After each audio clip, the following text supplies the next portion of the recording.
Alright, so I'm fully aware that I might be starting World War III right now, but we need to talk about who has the better suit, Cavill or Corenswet. Hi y'all, SnarkyJay cosplay here.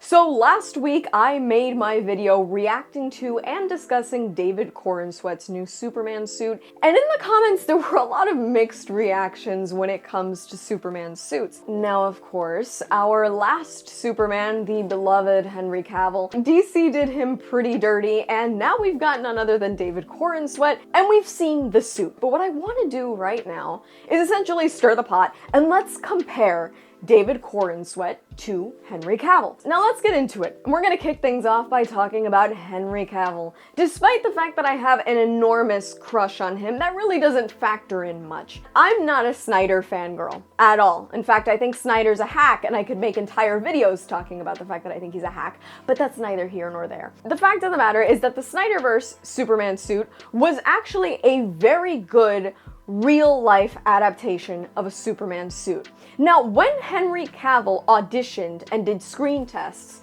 to be Zack Snyder's Superman, he actually wore an old Christopher Reeves suit, and we have this picture right here. This apparently was the picture that made Zack Snyder decide that this was going to be our Superman. And if we look at Henry Cavill in this suit, it's obvious that so much inspiration was taken from this suit to essentially create Henry Cavill's Superman suit that he would have in Man of Steel. Henry Cavill's Man of Steel suit, despite being very modernized, is actually pretty classic. When you look at the lines of that collar with the cape and you compare it to something like a Reeves suit, they're actually super similar. The cut is pretty similar as well. One of the big differences, of course, is the fact that there's now a muscle suit built into this. We've also got all this texture built on. It's not that traditional sort of vintage looking, a little silly spandex. One of the biggest differences, of course, is that we lost the trunks, or the tighty-whities, the underoos, whatever you want to call them. Superman figured out that his undies go inside his pants, and before I get all the comments,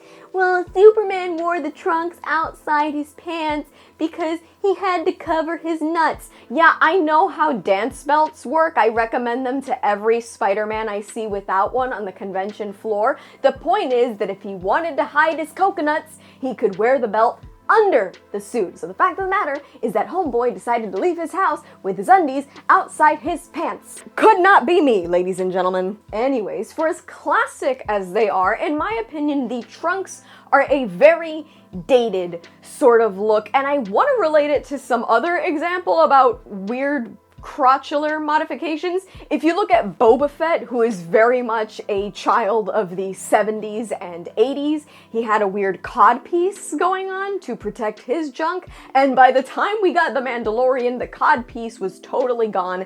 Nobody's used that again. People need to just stop putting things on other people's crotches. It's not the 80s. We need to stop. Stop it.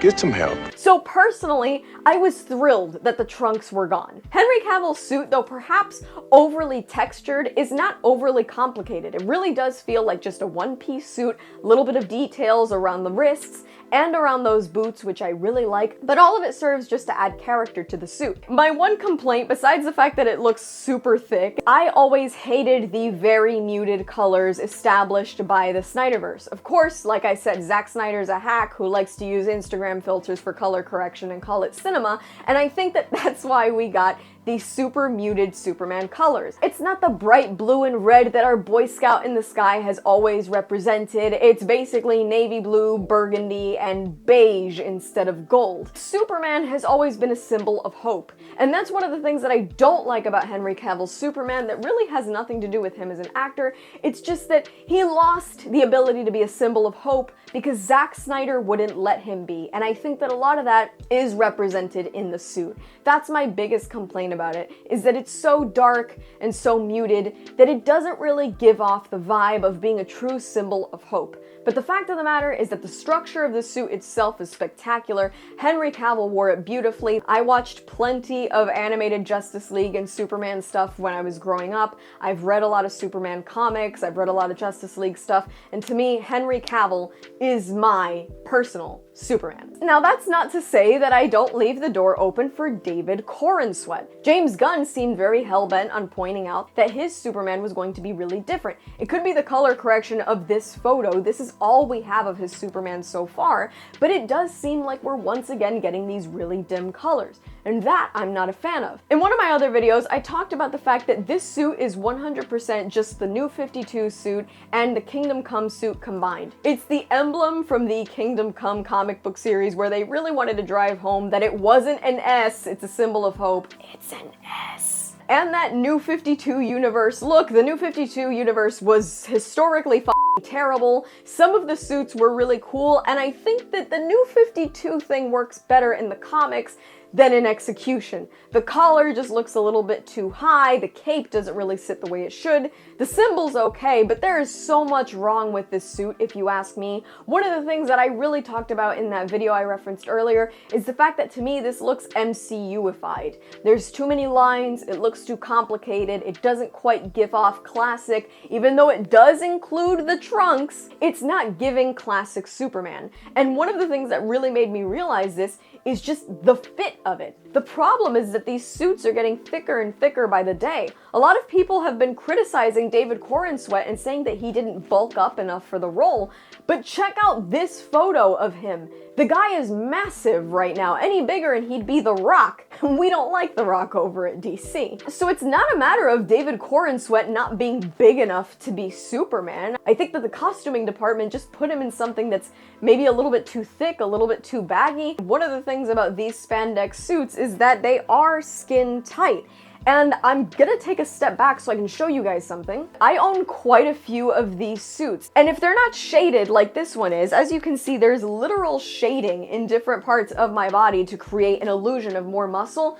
This never catches the light enough to define what your body really looks like. And so it can end up looking very flat. Some of these other textured suits do the same thing, and that's why they always install the muscle suits. The guy underneath might be in tremendous shape, but they're going to have to supplement it so the light really catches some bulk for that superhero physique. David Corenswet is not lacking it, it just to me seems like they've made a suit that would be better suited for riding a motorcycle. It looks very much like Dress for the Slide, not the ride. It doesn't really look like dress to be Superman. I'm not getting that vibe. I don't hate it, I just don't think that it's giving Superman. And so between these two suits, between these two lovely gentlemen that are getting one of the greatest opportunities on the planet, I think, of playing Superman, possibly the most iconic superhero of all time, I 100% prefer Henry Cavill. It just happens to be my preference. Now, I'm more interested in seeing what David Corenswet brings to the role and what James Gunn does with the film itself. My reason for loving Henry Cavill is not just how great the suit is or how beautiful he looks in it. It's very much based on how he played the character. I don't think he was given anything particularly great by Zack Snyder. I hope David Corenswet is given something better to work with by James Gunn. I'm not saying David Corenswet and James Gunn have nothing good going for them. I'm actually really excited for that movie and very curious about it. I just prefer the look of Henry Cavill's Superman suit. To me, it looked better and more prepared for a real Superman than what David Corenswet has going on in this picture. We're just gonna have to wait and see what happens. I'm hoping we can see the suit in motion soon, or maybe see some better photos of it, but remains to be seen. And that's all from me. I've been SnarkyJay. Thank you so much for watching. Please don't forget to like and subscribe. For more SnarkyJay, catch me on Twitch every Tuesday and Thursday from 6 to 8 EST. You can also check me out on Instagram, and if you'd like to support me, this channel, and my content creation, do check out and consider subscribing to my Patreon for exclusive photo shoot sets and content. I will add links to all of those in the description below. And let me know your thoughts on David Corenswet versus Henry Cavill's Superman in the comments below.